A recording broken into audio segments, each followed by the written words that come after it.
Hello, everybody. Does anyone have any questions?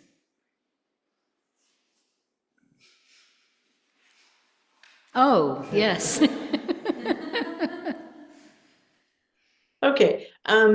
When Charlie had said, this practice is not for me, Yeah. that line and some of the other lines, how can I help? Which I mentioned some of this during the interview, just briefly about that they seem to be kind of stale, a lot of times. And I know a while back, I was in an interview with a different teacher, and they asked a question, and I knew the answer that they wanted was, "How can I help you?" And I gave it, and the person said, "Correct."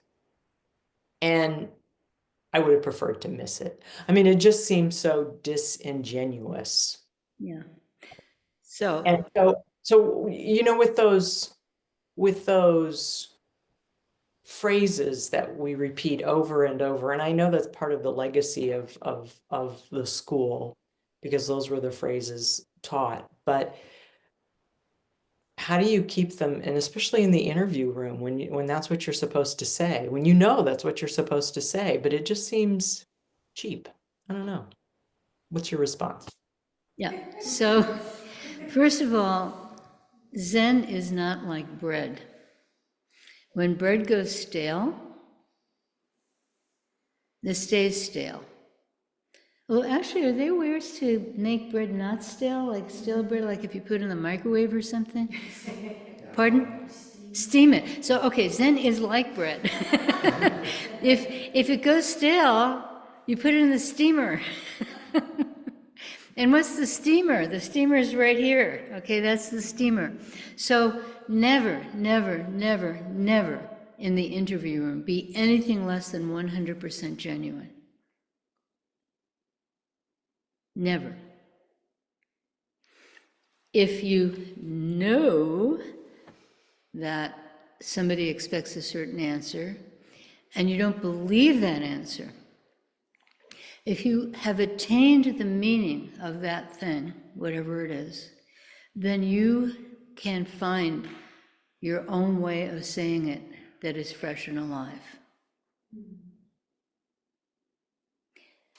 We are not interested in being stale, in repeating things that we know we're supposed to do. Zen is the opposite of that. Zen is not about doing what you're supposed to do to please somebody else. That's not what it's about. Zen has these practices, and they're very precise, and you have to do them. If it's during walking meditation, you can't say, "Oh, I'm sorry, I feel like skipping around the room instead," Or, "Well, I'm just going to sit on my cushion. I don't feel like walking around. I want to keep sitting," or, whatever. In the beginning, there were teachers who would encourage people to go to the corner and do like prostrations. Well, everyone was doing walking meditation. That was terrible, because the whole point is we're acting together. But we're not acting together in order to please somebody. We're not acting together because, hey, that's what I'm supposed to do. We're acting together to act together. Because that's a very important of the practice, is coming together and acting together. So we can always make it fresh. We can always do that. You don't have to say something stale. If saying something stale is distracting you, don't do it. If it's not genuine, don't do it. I mean, I think everybody in this room probably, except for people who've hardly had any interviews, have had the experience of coming into an interview and you know what the teacher expects and you say it and then you go, right? Because you don't really believe it yourself. If you don't believe it, it's not worth anything. So Zen is coming into your true self and acting from your true self. And trying to please someone is never your true self. So it doesn't have to be stale, but if it seems stale, then don't do it. Okay? Yeah. You know, these phrases, and every group has phrases like that, sort of in phrases, you know. People, if you know, you know, you know. Every group has that kind of thing.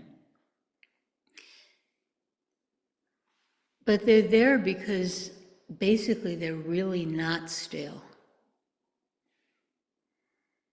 So there are a lot of times, you know, my teacher was very fond of this phrase, how can I help you? Which, you know, if you live near a drive-through and you'll hear them, you know, the car comes up, how can I help you? Next car, how can I help you? Next car, how can... So, you know, but this phrase, if you really attain that phrase, if you attain help, you know, how can I help you? That is problematic, as I and you and help, 3 different things. But if you attain that direction, what that's really about, if you really become the bodhisattva of the McDonald's drive-thru, you know, something appears and your instinct is help. Something appears and your instinct is help. And of course, help doesn't mean help when people don't want help, because that's not helping. But what that means is you're open. What is this? What am I presented with? You know, as Charlie talked about in his talk, you know, what is my place in this? There's so many terrible things happening in this world. You know, he mentioned Gaza and he mentioned Ukraine, and Sudan is another one. There's so many places where terrible things are happening. The LA fires, so many places where there's so much suffering. And then there's this question of, you know, where am I in all this? Not as in, well, I'm not burning, but in the sense of, what can I do? So if you have this real open mind where you can see the situation, then you know what your part is and what someone else's part is. No one can do everything. You see where you can step forward, and you see where somebody else has to step forward. So these phrases, they're there for a reason, but if they seem stale to you, then don't use them. It's just like practice gets stale. Is there anyone for whom practice has never gotten stale? Gets stale, right? And it's like, why am I doing this? It's so boring. It's so frustrating, you know? And to not get caught by that, to just keep going, keep going, keep going. Because it's not about whether we feel frustrated, whether we feel bored. It's about being alive to every moment, including the moments of frustration and boredom. Just do it, do it, do it, no matter what. So thank you for your question. I hope I helped you. Are there any other questions? Yes. So you've already touched on it a little bit, but, you know, Charlie was talking about, you know, there's so much terrible stuff that's Okay, going so on. Charlie was talking about there's so much terrible stuff going on. And it's like, I get all these emails, sign this petition, send a letter. You get all these emails, sign this petition, sign a letter, give us money. Demand Supreme Court justices step down. It's like, well, I'm not going to do that. They're not going to step down. Demand the Supreme Court justices step down. Well, they're not going to step down, so. How is this practice? I mean, it helps make us more clear-eyed in terms of what we can do, but how do we help? So this practice helps us be more clear-eyed in what we do, but how can we help? Big. Because there's so much big stuff, and it's like... Yeah, there's so much big stuff. What are you doing right now? So you will figure out, that's the point. Not everyone can do everything. You will see what you can do. Maybe it's just sending $20 a month to some organization. Maybe it's, you know, planning all kinds of resistance events, you know. Maybe you have to go on, signal, which is totally impenetrable to outside people in order to plan something, God knows what. Maybe it's standing with a sign in front of the courthouse. Who knows what you can do? Maybe it's providing a meal to someone. Maybe it's giving someone a ride to the hospital. Who knows what you can do? You know what you can do, and you know as it arises in your life. You can see how it arises. And this suffering is not new. I mean, Americans have been, or I should say white Americans, especially white male Americans, have been so spoiled, We have not had a war in our country that involved people who were not Native Americans since, what is it, like 160 years since we've had bloodshed in our country, except for, of course, the wars against the Native Americans, which we don't talk about and pretend there weren't wars, right? So many of us have lived, we just assume privilege. What's going on, all these terrible things that are going on are how the world has always been. The first noble truth: life is suffering, existence is suffering. Suffering is innate in existence. Zen arose at the end of the Tang Dynasty, 200 years of really awful stuff, invasions, rebellions. The Anshan Rebellion, 1/3 of the population of China died during the Anshan Rebellion. Think about that. If that happened here, there'd be 100 million people dead in a few years. Boom, like that. They had droughts, they had floods, they had famine, they had the sea pirates coming up from what is now Vietnam. They had all kinds of stuff. Epidemics. You even had locusts. They had everything. So that's where we come from. That's where this practice really comes from. The great flowering of Zen was the late Tang Dynasty, starting with Matsu, Majo. That was the real flowering of Zen. So that's our heritage. And we don't tell people what petitions to sign or where to send their money or what political candidate they should support. I would love it if we had a whole bunch of MAGA people in here too. I would just love it, because we're for everybody. We don't have an ideology, but we do have as a direction. And that direction, as Charlie said, the direction, it's not about my own comfort. It's about helping this world as a real thing, not as a cliche. Seeing where we can do it. And you have to decide. You have to see in your own life what you can contribute, what you can do. Everyone has to do that. And everyone does it in their own way. That's the wonderful thing about the Mahayana. It's very broad. There's not just one finger on your hand, there's 5 fingers, and they all have a job to do. So there are how many billions of people on this planet? Every one of them has a job to do, and everyone has a different job from everyone else. So we see that. And we practice, and the whole direction of our practice is to have that clarity and that strong center. The clarity so we can see what needs to be done, and the strong center so we can actually do what needs to be done. Okay? Yeah. If you think you have this question now, wait until January 21st. Okay? Thank you. Yes. Right. Is there anything else? Yes. A while back, I asked a question, but it was towards the end of the time, and you didn't have time to. So a while back you asked a question I didn't have time to answer.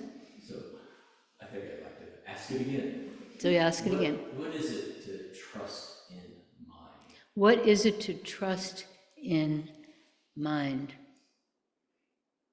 That's a wonderful question.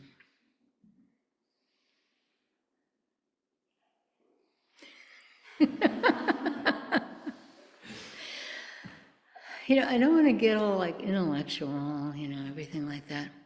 So trust basically is like when you're walking and you put one foot down and you put another foot down and another foot down. Well, this first foot down, second foot down. I don't know how many feet you have. You 1 foot, second foot, first foot, second foot, first foot, second foot. And you don't worry about whether the earth is going to meet you. Now, if you're like me, every now and then you have a fantastic fall and get a concussion or break a hip or something like that. But generally, you don't go around walking wondering if the ground is going to be there to meet your foot. That's trust.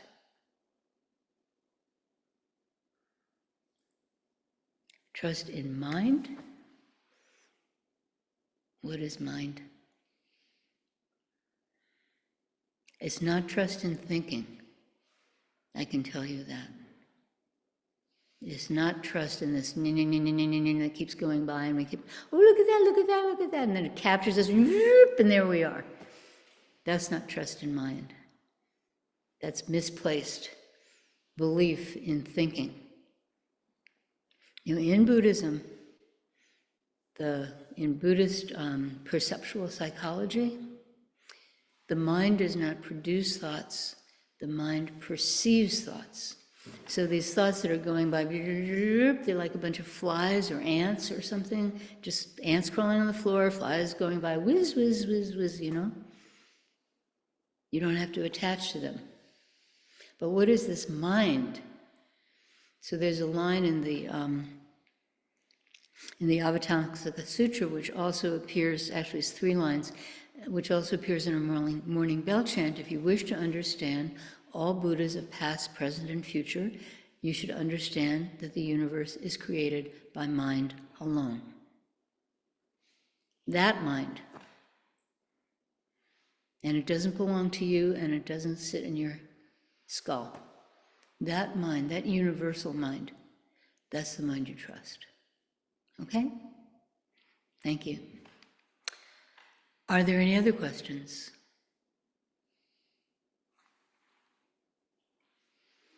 Yes. Why does the Buddha have rainbow rings around him in the picture? Why does the Buddha have rainbow rings around the picture? Because he's so special. I don't know, what do they look like? Let me see. Oh, those are like clouds or something. Oh, I see, you mean the rainbow rings. I don't know, it's pretty. I don't know that much about iconography, so I don't really know what that is. You can try to look it up, and then you can let everyone else know. Yeah.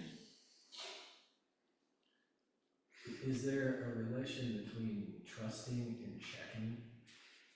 Well, so is there a relation between trusting and checking? So checking is the opposite of trust. So when you check, so this is kind of specialized terminology that Zen Master Sung-san, with his terrible English, kind of seized on. So a lot of people don't really know what he's talking about because it's not standard English. But what he's talking about is checking that mind's going, is this okay? Is this okay? Am I doing this right? Am I doing this right? That mind. Or is this person doing it right? I don't like what that person is doing. I like what that person is doing. That's checking mind. Checking mind is the mind that has judgments, that's attached to its judgments, that doesn't believe in itself, that doesn't believe in, like if I have a checking mind, that means I don't believe in my true self. Okay? So just check, check, check. Like this, don't like this. I'm afraid of that. I'm not afraid of that. Am I doing it right? Am I doing it right? Am I doing it wrong? Am I doing it right? That's checking mind. Okay?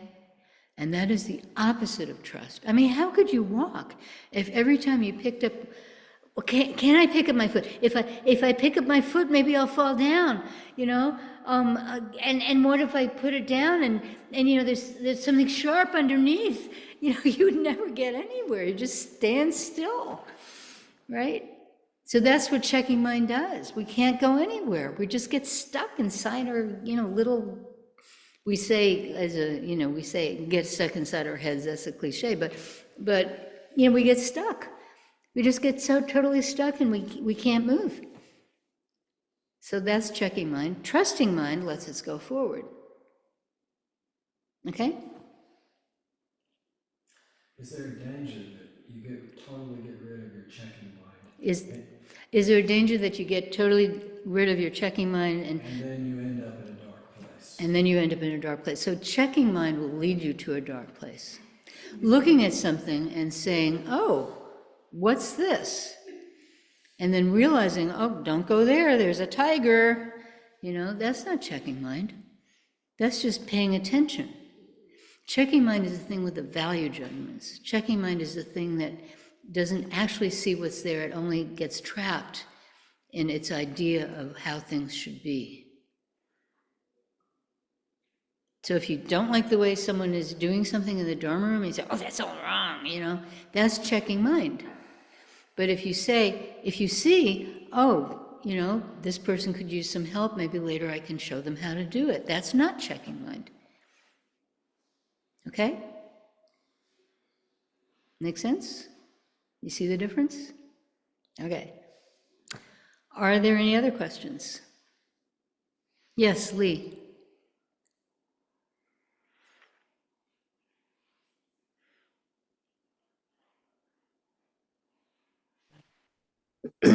So about trust, when I know that I am hungry, and I know nobody taught me how to be hungry. I know that I'm thirsty. I know that when I drink, I know that the water is hot or cold. Is how I trust my mind completely. That's a question? Yes. So how is it how? What you're saying is, yeah, when you're hungry, you're hungry. When you start saying, am I really hungry? I don't know. That's checking mind. But yeah, if you're hungry, you're hungry. And then you Yes. decide whether you're going to eat or not. Yeah. Okay. Sometimes you're hungry and you can't eat because there's no food. Too many people in the world are like that right now. Okay? Yes. Thank you. Yeah. Any other questions? I have another question. Okay. Okay, so in the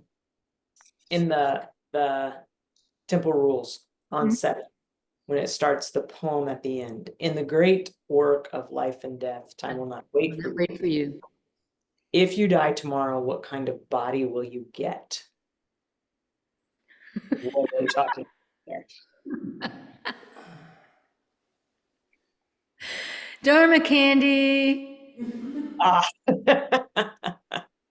So the temple rules, I'm not sure how old they are.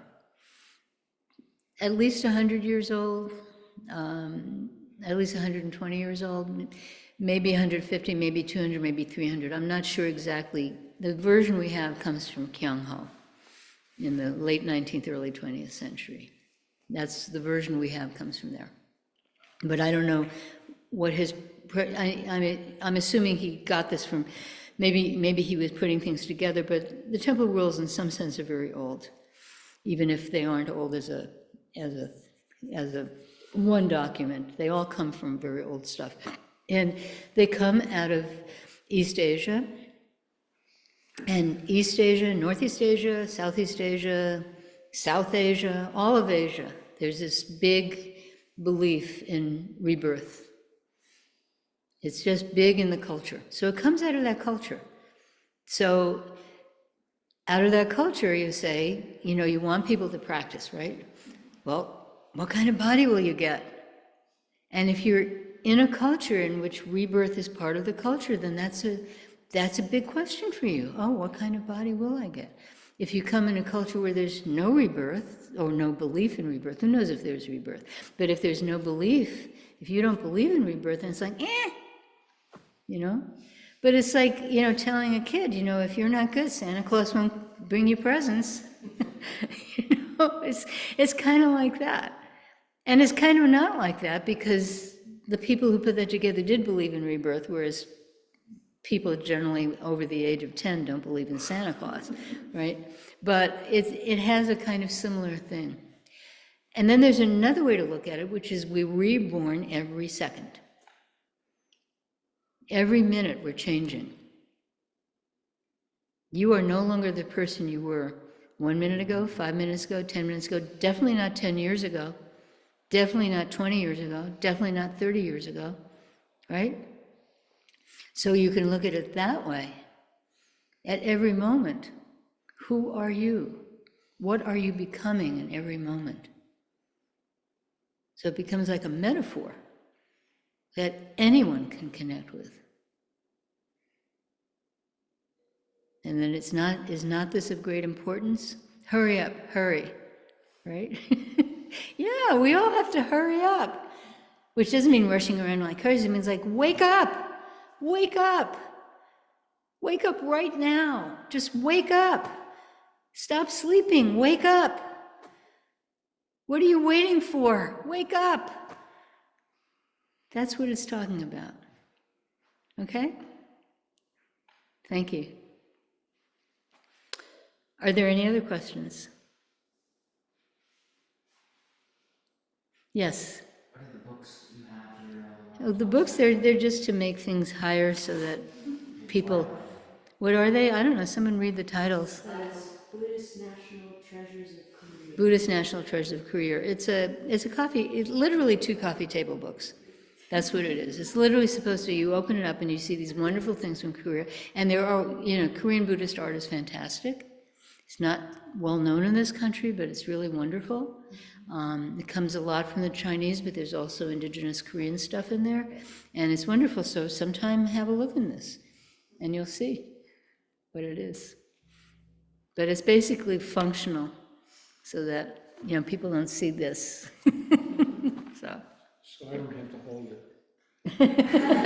so Charlie doesn't have to hold the computer. Yeah. Yes. Another question. Yes. I don't really hear you all talk about Buddhist cosmology much. We don't talk about Buddhist cosmology much. Why? Because we're Zen. Okay. So Buddhist cosmology is, first of all, you have to think what kind of Buddhism. So there's Theravada Buddhism, Southeast Asia. They are not that big on cosmology. Then you have Mahayana Buddhism, China, Korea, Japan, and that is very big on cosmology. That's like the Avatamsaka Sutra. And then you have Vajrayana, Tibetan Buddhism, which is a kind of marriage of Mahayana and indigenous Bon, and is very, even more elaborate cosmology. And they sometimes call themselves Mahayana, which makes it very confusing. But Mahayana is basically China, Korea, Japan, and Vietnam. And then the rest of Southeast Asia, besides Vietnam, is basically Theravada. And then you have Tibet and Mongolia, that sort of swathe from Tibet through Western China into Mongolia. That's Theravada. That's Vajrayana, which means diamond sword or something like that. And so Mahayana Buddhism has this very complex, there are many, many Buddhas, not just Shakyamuni. Shakyamuni's like number 7 or 8. And you have many, many Buddhas, and each Buddha sort of has their own universe. And then you have, except they interact with each other. And Vajrayana, Vairocana is the Buddha who imbues, sort of infuses every piece of space, every fraction of space, every atom, every molecule, every quantum, everything is infused by Vajrayana. I keep saying that, by Vairocana. And in fact, when the Jesuit missionaries went to, I believe it was China, they translated God as Vairocana, because that was the closest thing that there was to God. But Vairocana doesn't act. Nobody has conversations with Vairocana. He doesn't tell people to go kill their kids, instead of a ram or something like that. But anyway, He didn't create the universe. But so you have all these Buddhas, and then you have all these bodhisattvas. And bodhisattvas are very much, bodhisattvas also sort of, so the Buddha thing, it's like in the Mormon church, if you really practice hard and then you go to heaven and whatever happens, and then you reach a state where you sort of have your own universe, it's kind of like that. So Amida Buddha, he has a Western Pure Land, that's its own universe, it's not part of this universe.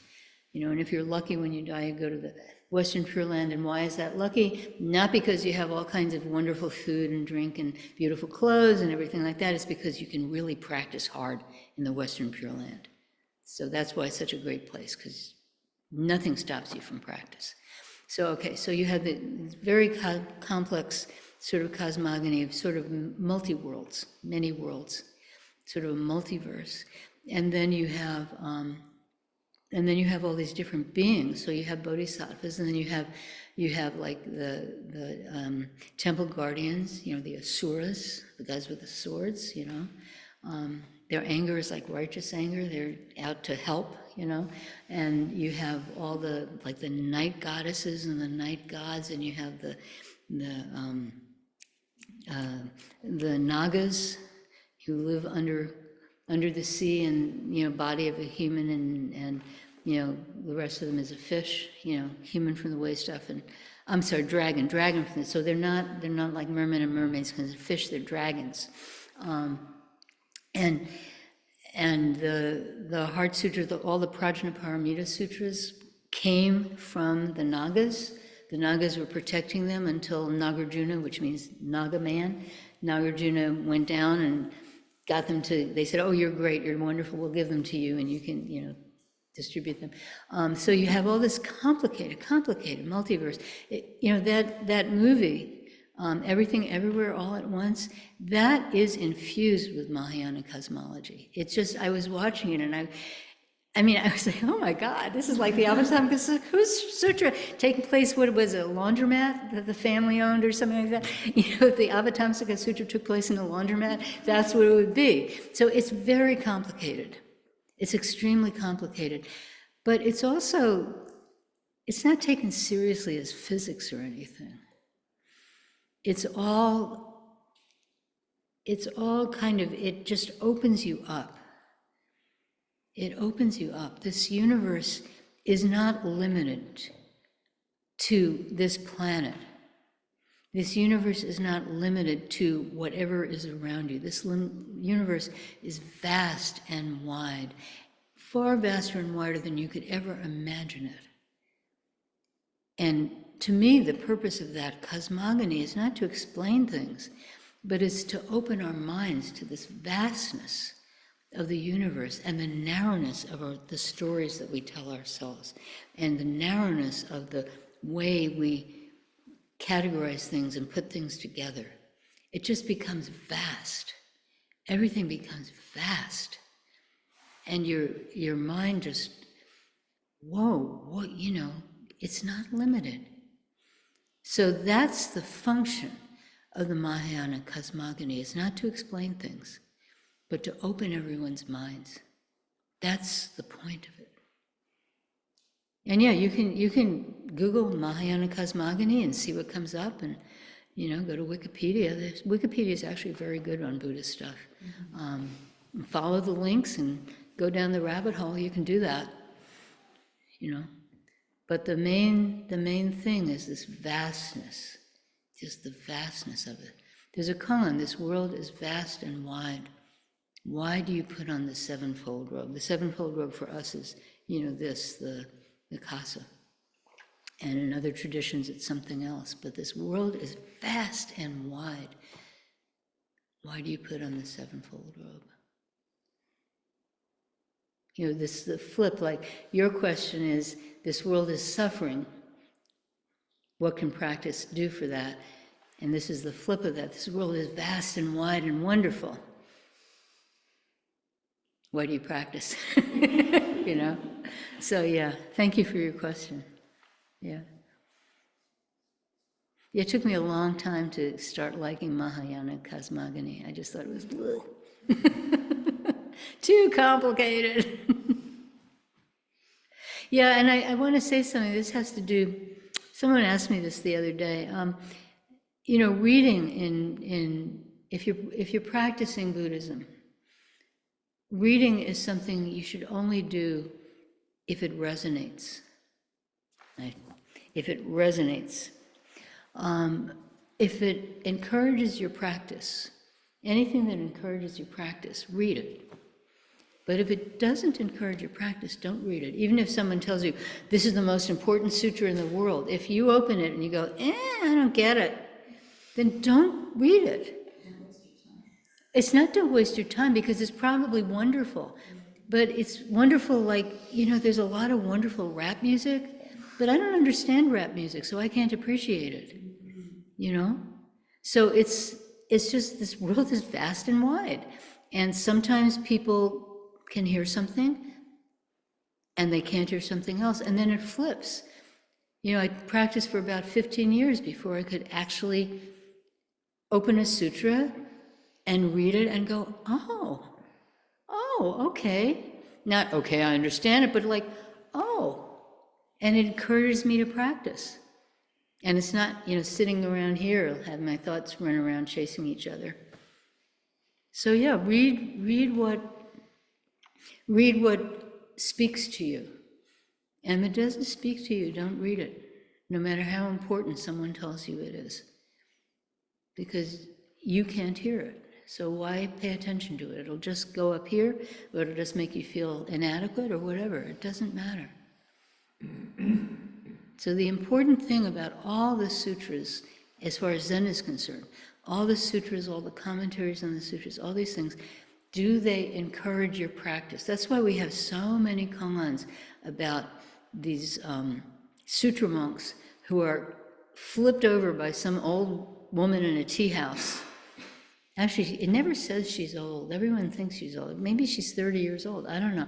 But, you know, somebody in a tea house, or, you know, somebody they run across on the road, just, you know, some person with no high status at all, who asks them one question and they realize, oh, all the sutras I've read, all I understand, it's not worth anything.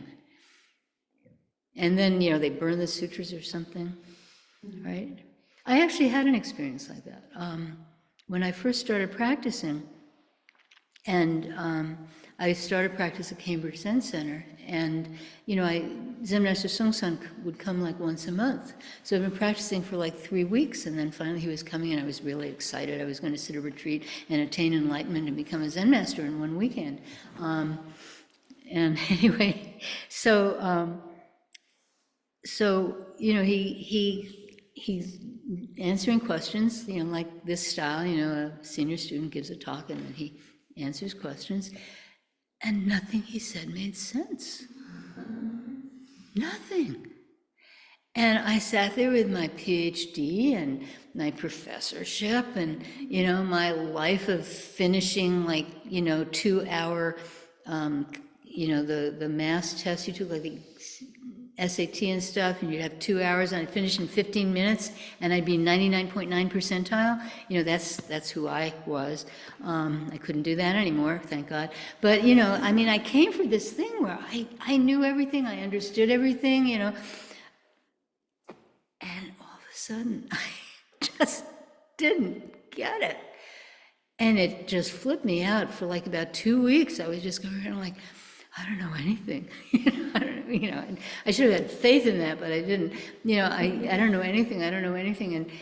And finally, Johnny Kabat-Zinn, who was teaching the Introduction to Zen course, because at that time he was a student of Zen Master Songsan. He hadn't started mindfulness-based stress reduction. And he was teaching the Introduction to Zen course, and I told him what was going on, and he said, read Dogen. So I opened up, you know, I went to the library, because back then you'd go to the library instead of ordering from Amazon, and I opened up, you know, a couple of pages of Dogen, and they didn't make any sense to me at all, but somehow it calmed me down. Somehow it just calmed me down, and then I was okay. But yeah, that experience of like, you know, this thing that you think you understand and you realize you don't understand. So in Korea, it's Kyo and Sun. So Kyo is the sutra and commentaries of the sutras. That's the Kyo path. And then Son is Chan, Zen. You know, Zen is the Japanese word, Son is the Korean word, Chan is the Chinese word. And so, and Tien is the Vietnamese word. So that experience of, you know, the things that you believed, that, you know, that this understanding that you had, suddenly realizing that it's just like empty words. It's not getting at what's really there. That's an interesting experience. But on the other hand, then the Kyo path, you can also awaken. And especially if you've been practicing a while, you know, if you've been practicing Zen for a while, and then reading the sutras, it can really help you. You can, instead of intellectualizing it, it can really point to what's going on. But if it's not doing that, don't read it. Just don't. You're wasting your time because it's just not fitting you. It's like wearing clothes that are the wrong size. And it's not like, oh, it's great when finally you can read the sutras. Maybe you never have to. Why? Why should you need to? But if at some point you find them helpful, then do that. And we certainly teach lots of classes on the sutras here. Stan and I like them. So we teach them. Any other questions?